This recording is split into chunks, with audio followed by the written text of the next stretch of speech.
हाय everyone, नमस्ते and welcome back to another video. इस video में हम आज का ट्रेड एनालाइज करेंगे और मैं आपको दिखाने वाला हूँ अगेन कि कैसे मैंने फिबोनाची को यूज़ करके अपने रिस्क को बहुत मिनिमाइज़ किया फॉर अ पोटेंशियल गेन, और किस तरीके से किस लेवल पे मेरा कैसा थॉट प्रोसेस था लाइव मार्केट में। तो चलिए शुरू करते हैं। ओके, तो सबसे पहले चीज़ हमें क्या करनी है, मार्केट ओपन होने के पहले, जैसा मैंने पहले भी बताया हुआ है, प्रीवियस डे का हाई और लो हमने मार्क कर देना है। तो हमें पता है ये लो है प्रीवियस डे का और ये था हाई, राइट। तो हमें इतना पता है कि ये पूरा का पूरा मूव, ठीक है। तो सबसे पहले काम हमारा इस पूरे मूव का हमने फिबोनाची निकाल लिया, ठीक है। अब क्या होता है, यहाँ पे मार्केट ओपन होता है, राइट। इस मूव का जैसे ही फिबोनाची हमने निकाला, हमें इतना दिख रहा है, ये जो पूरा जोन है ये 50%, जिसे गोल्डन पॉकेट कहते हैं ना, ये गोल्डन पॉकेट का जोन है, राइट। तो हमें दिख रहा है कि मार्केट है ना यहाँ पे एक ओपन हुआ और यहाँ पे है ना, देखो फ्लश डाउन तो हुआ है, राइट। लेकिन फ्लश डाउन होने के बाद है ना नीचे क्लोज नहीं कर पाया, राइट। 25,000 को अगेन अगर मैं बोलूँ तो इसने बहुत अच्छा एक सपोर्ट बनाया हुआ है 25,000 को, राइट। तो यहाँ पे है ना क्या हुआ, अब हमें इसे हटा देते हैं। तो हमें इतना पता चल गया कि यहाँ पे 25,000 को 50% पे ये इस पूरे के पूरा ये जो पूरा मूव है, इस पूरे मूव को ये सपोर्ट बना रहा है, राइट। तो हमने क्या किया, मार्केट ओपन हुआ, पहला 5 मिनट का कैंडल बनता है, ठीक है। कुछ नहीं करते हैं, फ्रैक्टल टाइम फ्रेम यहाँ पे यूज़ करते हैं हम। 2 मिनट के टाइम फ्रेम पे जाके है ना, बस मैं ऑब्जर्व करता हूँ कि मार्केट क्या कर रहा है, ठीक है। तो द मोमेंट मुझे ये जो एक बोल सकते हैं ना higher low kind of formation बनाया है ना, क्योंकि लो तो प्रॉपर ये लो था, राइट, जो आज का लो था ये था। तो हायर लो जो ये फॉर्मेशन बनाया है ना, ये मुझे है ना ऐसा लग रहा था कि मतलब ये अगर सस्टेन कर जाता है तो क्या इसके पॉसिबिलिटीज़ बहुत ज़्यादा नहीं हो सकते हैं कि ये वापस से अपना 50% टेस्ट करने जाए इस पूरे मूव का, जो कल जो डाउन मूव आया था एक टॉप बना के, उसका नहीं हो सकता है। कितना परसेंट प्रोबेबिलिटी है कि इस पूरे का ये 50% को टेस्ट करने जाए, राइट।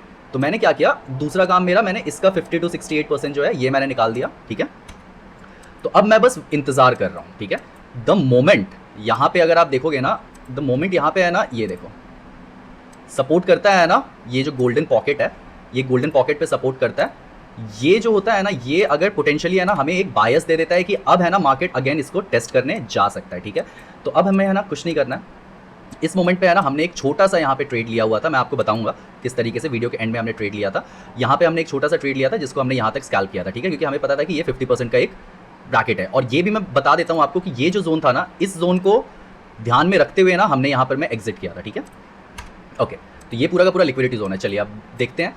अब पहला चीज़ हमें पता है कि इसने हायर लो यहाँ पे फॉर्मेशन किया है, ये जो पूरा पार्ट है ये एक हायर लो फॉर्मेशन है, राइट। अब यहाँ पे आप देखो, ये हमें पता है कि 50% है इस पूरे मूव का, राइट। तो यहाँ पे अगर आप देखोगे तो ये 50% पे हॉल्ट कर रहा है, पहला चीज़ ये। और दूसरा इस चीज़ को और इस पूरे बायस को, ऊपर के बायस को क्या स्ट्रॉन्ग बनाता है पता है, अगर मैं इस मूव का 50% निकालूँ, क्यों मैं इस मूव का 50% आपको बता रहा हूँ, ये सारा का सारा जो लिक्विडिटी था ना, एक बड़ा फ्लश यहाँ से आया, इसको कह सकते हैं कि हम, ये एक सप्लाई जोन था, राइट। ये पूरा का पूरा एक सप्लाई जोन था जिससे ये पूरा का पूरा जो फ्लश है ये डाउनवर्ड फ्लश की तरफ आया, राइट, ठीक है। तो अब मुझे इतना पता है कि ये जो जोन है, इस जोन में मुझे देखना है कि क्या सीन हो सकता है। और ये सब है ना, अगर आप देखोगे तो एक छोटे टाइम फ्रेम पे है ना एक छोटा छोटा हाइज बनाया हुआ है, राइट। लेकिन ये इंपॉर्टेंस इस वाले टाइम फ्रेम पे भी अगर आप देखोगे तो इंपॉर्टेंस रखता है, क्योंकि यहाँ पे है ना बहुत सारे विक्स छूट रहे हैं। एंड असली game, to be very honest ना, विक्स में ही होता है। विक्स ही डिसाइड करते हैं मार्केट ऊपर जाना है, मार्केट ने नीचे जाना है, ठीक है, टू बी वेरी ऑनेस्ट। अब क्या होता है, मार्केट यहाँ से ये पंप लिया, मुझे पता चल गया है कि ये एक स्ट्रॉन्ग बुलिश मूव है, ठीक है। इसका मैं अगेन 50% निकालता हूँ। और मेरा एक और बायस यहाँ पे यही है कि अगर ये इस गोल्डन पॉकेट पे वापस से रेस्ट कर रहा है तो फिर से हमने इन हो जाना है एक ऊपर के मूव के लिए, जिससे मुझे इतना कॉन्फर्मेशन मिल सकता है कि अब मैंने क्या किया है ना, द मोमेंट यहाँ पर मैं है ना, ये सब जो मूव आया है ना, द मोमेंट ये वाला जो मूव आया, यहाँ से जैसे ही मुझे सपोर्ट दिख रहा था ना, ये जो लास्ट फ्लश था जिसने इसको नीचे की तरफ डाला, यहाँ पे सारे के सारे, मतलब अगर आप बोलोगे तो यहाँ पे एक बाइंग कैंडल बना था और उसके बाद पूरा का पूरा फ्लश हुआ है। तो यहाँ पे जितना भी ट्रैप किया था ना, सबका स्टॉप लॉस यहीं पे था, और स्टॉप लॉस हिट करके अब इस वाले जो ये वाला जो कैंडल था ना, ये कैंडल बहुत ही इंपॉर्टेंट कैंडल है। अगर थ्योरेटिकली आप जाओगे तो ये जो कैंडल है ना, ये बहुत ही बेयरिश कैंडल है, ठीक है। ऊपर की तरफ कुछ भी विक नहीं छूटा है, नीचे की तरफ विक हल्का सा छूटा हुआ है, तो एक बहुत बड़ा मूव है, ठीक है। लेकिन नेक्स्ट कैंडल आप देखो, इसको है ना, अगर थ्योरेटिकली अगेन अगर आप बोल सकते हो कि ये जो पूरा का पूरा कैंडल है ये एक बुलिश एनगल्फिंग कैंडल है, राइट, ठीक है। फर्स्ट कॉन्फर्मेशन मुझे यहाँ पे मिलता है। और सेकंड थिंग, मुझे ये भी पता है कि 50% से टेस्ट ले चुका है, तो यहाँ पे है ना मेरा बेस्ट रिस्क रिवॉर्ड बन रहा है ये, ठीक है। और मैंने है ना स्टॉप लॉस इसी कैंडल के नीचे का रख देना। तो सबसे बेस्ट रिस्क रिवॉर्ड क्यों ये बन रहा है, क्योंकि मुझे इतना पता है कि एक बार 50% टेस्ट कर चुका है, तो ये है ना इसके ऊपर का जो अब लिक्विडिटी जोन है, जहाँ पे आप बोल सकते हो ये जो विक्स छूटा हुआ है ना, यहाँ पे बहुत सारा मतलब शार्प सेलिंग हुआ है, ठीक है। शार्प सेलिंग होने के बाद यहाँ पे बहुत सारे ऑर्डर ब्लॉक्स बोल सकते हो, इम्बैलेंसेस बोल सकते हो, ये सब है ना इन्हीं सारे जोन में छूटा हुआ है, ठीक है। अब मैंने क्या किया ना, मैंने सिंपली, तो मेरा एक फिब का एक्सट्रीम लेवल है, जो मेरा अल्टीमेट एक बोल सकते हो एक रेजिस्टेंस होता है ये, ठीक है। अगर इसके ऊपर निकला तो मुझे पता है कि मार्केट वापस एक हाई को ब्रेक करके एक, अगर नहीं भी तो फॉल्स ब्रेकआउट, अगर फॉल्स ब्रेकआउट भी करता है ना तो एक सिग्निफिकेंट मूव दे सकता है। ये जो पॉइंट है, ठीक है। तो यहाँ पे है ना, अगर मैंने यहाँ से मूव कैप्चर किया है और मुझे दिख रहा है ना ये वाला जो मूव है ना, ये सारे के सारे मूव्स मुझे कॉन्फर्मेशन दे रहे हैं ना कि ये अब यहाँ तक ही लास्ट अल्टीमेट जा सकता है। ये भी मैं आपको बताऊंगा दूसरा कॉन्फर्मेशन मुझे कहाँ से मिला, ठीक है।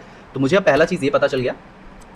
अब दूसरी चीज़ गौर करने वाली है ना, अगर आप देखोगे तो फिबोनाची से मेरा ये एंट्री था, राइट, यहाँ पे मैंने एंटर किया, और अगर आप देखोगे ना तो यही मेरा एग्जिट पॉइंट भी है। सबसे पहला जो एग्जिट पॉइंट्स है ना इन्हीं सब जोन में है। तो मुझे एग्जिट करने के लिए यहाँ एक्चुअली 2 रीज़न मिल रहे हैं, ठीक है। पहला रीज़न जो मेरा ये जो यहाँ पे ये जो पॉइंट है, ये एक बहुत ही इंपॉर्टेंट रेजिस्टेंस जोन है मेरे फिबोनाची के हिसाब से, और पास्ट में ही मैंने देखा है ये जोन बहुत ही इंपॉर्टेंट रेजिस्टेंस या सपोर्ट का काम करता है, ठीक है। और आगे वीडियो में जो आज मैंने ट्रेड लिया ना वो भी मैं आपको दिखाऊंगा किस बेसिस पे मैंने ट्रेड लिया था। इसी जोन, मतलब इसी जोन को मैंने याद रख के और इसी जोन के थ्रू मैंने ट्रेड लिया था, ठीक है। तो अब क्या हुआ, मार्केट यहाँ पे एक रेजिस्टेंस ले रहा है, राइट। पहला रेजिस्टेंस जो था, ये जो सप्लाई जोन था, अगर आप देखोगे तो ये एक छोटे टाइम फ्रेम पे, मतलब चलो एक बार ना टाइम फ्रेम अब चेंज करते हैं, ठीक है। 5 मिनट पे जाते हैं। तो 5 मिनट पे आपको एक दूसरी कहानी दिखेगी, चलो देखते हैं, ठीक है। अब 5 मिनट पे आप देखो, हम ये बोल सकते हैं ना कि ये जो विक है, ये जितना भी विक्स है ना, ये सारा का सारा एक सप्लाई जोन टाइप का क्रिएट कर रहा है, क्योंकि ये एक अल्टीमेट सप्लाई जोन था जहां से पूरा का पूरा ये फ्लश आया। टू बी वेरी ऑनेस्ट, अगर आप देखोगे ये छोटे टाइम फ्रेम पे एक पुल बैक है, ठीक है, वो मैं आगे बात करूंगा। बट यहां पर मैं अगर आप देखोगे तो ये पूरा का पूरा फ्लश यहीं से आया, राइट। तो अब क्या है, यहाँ पे मेरा एग्जिट ऑब्वियस है, ठीक है। लेकिन मुझे ये भी पता है ना कि ये एक बहुत ही सिग्निफिकेंट मूव है, ठीक है। मार्केट यहाँ से वापस एक और लेग नीचे डाल सकता है, बहुत ही बड़ा सेलिंग कैंडल, मतलब बहुत ही ज्यादा सेल ऑफ हुआ है यहाँ पे, ठीक है, मार्केट। लेकिन मुझे ये भी पता है कि ओवरऑल बायस जो है अभी के लिए, फिलहाल के लिए, अगर मुझे पता है कि जो डेली लो था, प्रीवियस डे लो, वो प्रोटेक्टेड है और प्रीवियस डे हाई अभी तक प्रोटेक्टेड है। इट्स जस्ट कि एक मेरा जो रेजिस्टेंस जोन था वहां पे मैंने एग्जिट कर दिया उसका।